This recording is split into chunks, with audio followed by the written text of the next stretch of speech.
Hey guys, so somehow I got a 237 6x6 PR mean at Hawaii Championships 2026, which is a PR by 18 seconds.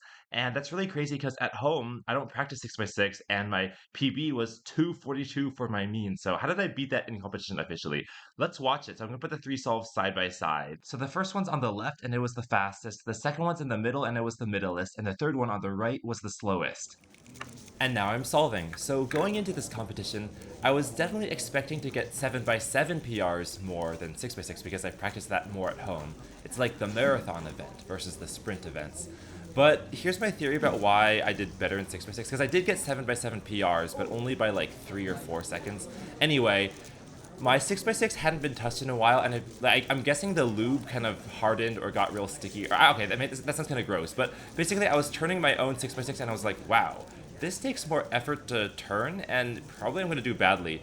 But I guess what may have happened is that like something that sort of forces you to turn slowly at an event that you aren't very well practiced in may cause you to be better at look ahead or just planning further into the solve because you can't TPS spam or cause pops. There's this old Chinese proverb called 塞翁失马, which talks about this old man who has a horse, but the horse ran away and he's really sad. It's like a setback. But then war breaks out, and the old man's son, all of his peers are called off to war, like a draft. But because the son doesn't have a horse anymore because it ran away, he is not called off to war, and then all his peers die in war. So the idea is what may seem like a setback may later in life turn out to be a silver lining that ends up helping you, and that's what I feel like the dried up lube in my 6x6 was.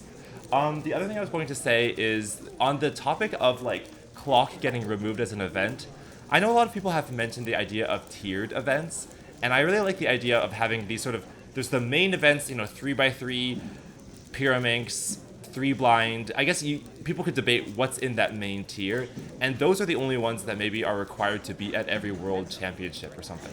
But there's no expectation that any major championship also includes the second tier events, which, in theory, clock could also go in.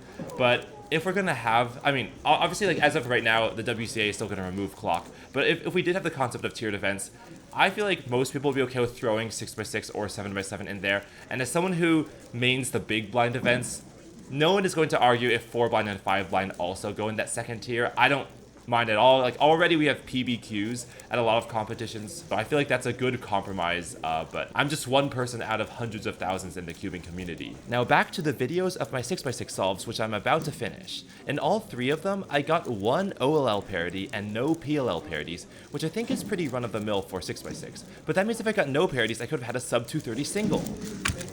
Oh, nice PR. Oh, wow. I'm getting good times. Yes.